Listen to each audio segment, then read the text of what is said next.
number one best-selling author of Lasting Love at Last, the gay guide to attracting the relationship of your dreams. And welcome to my first ever live video. I'm going to be talking about the three layers of compatibility. And yeah, so let's jump in. This is live, so I don't know exactly how I'm going to say this, what's going to happen. But I realized I got like 8 videos recorded for y'all, but that editing, whew, hate it. So I was like, let me just go live and see how it goes. So maybe y'all like this because I actually prefer to just talk anyway. Maybe not, we'll see. But if I do, you can expect one of these live videos every week whenever I get my haircut because, yeah, so it probably won't be on the same day every week because y'all know how haircuts go and all of that. But let's jump into the content. Three layers of compatibility. Now, you probably have had the experience of meeting someone or seeing someone on a dating app or whatever, and you're like, this profile looks great, the photos look great, it's giving everything it needs to give. But then you meet in person and the relationship just doesn't really work out. So, what I'm about to talk about really explains that. So, we're looking at the three levels of compatibility, and I call this meta compatibility because while the layers interact, every higher level has like veto power over the layers below it. Hey Gia, I see you. How you doing?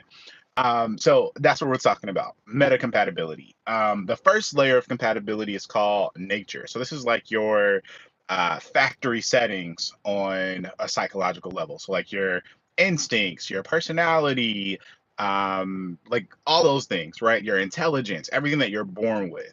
And this really creates like your limits for what is sustainable for you in a relationship. So without having to change anything, like we're all kind of born for relationships. And this layer really explains that. This is also the layer that we tend to look at most when we're talking about compatibility. Like if you know your personality type and you are asking the Google what type of person is going to be a good fit for me, you're usually looking at this type of compatibility.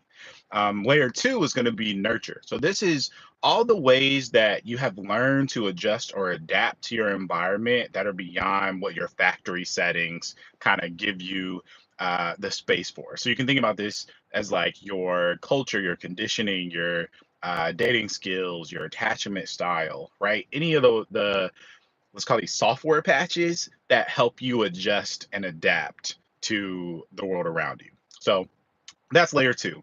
The third layer of compatibility is called narrative. And this is the story that you tell about yourself in relationships. This is how you make sense of like that first layer, your nature and your nurture.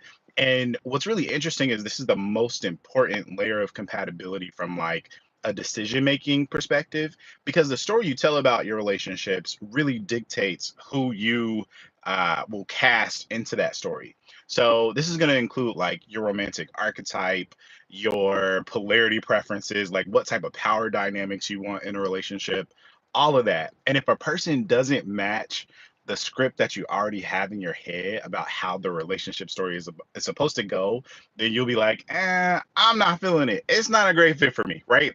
So all three of those layers together, nature, nurture, narrative, we got to look at them and synthesize them, or else we won't be able to have a relationship that works. So yeah, what I'm gonna share in the description, obviously this is live, so it's not there yet, but is my favorite assessments for each of those layers of compatibility. So then you can go back and be like, okay, I know on a nature level, this is my personality type. These are how my instincts work. On a nurture level, this is my attachment style. On a narrative level, this is how I see myself in relationships and the type of like sexual polarity I prefer. And what that means when we're looking at it together. Because if we don't know that altogether, and we call this this combination your romantic operating system.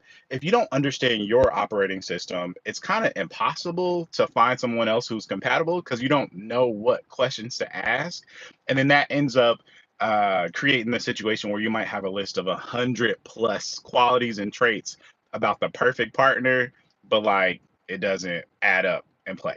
So that's meta compatibility at a glance. Again, check out that link that I'm going to post in the description for the psychological assessments, my favorite ones for determining compatibility. And yeah, we did this in that time limit, that 5 minutes. So I'll see y'all next time. Sending you love, peace, and glitter. Adios. If I can figure out how to stop this train.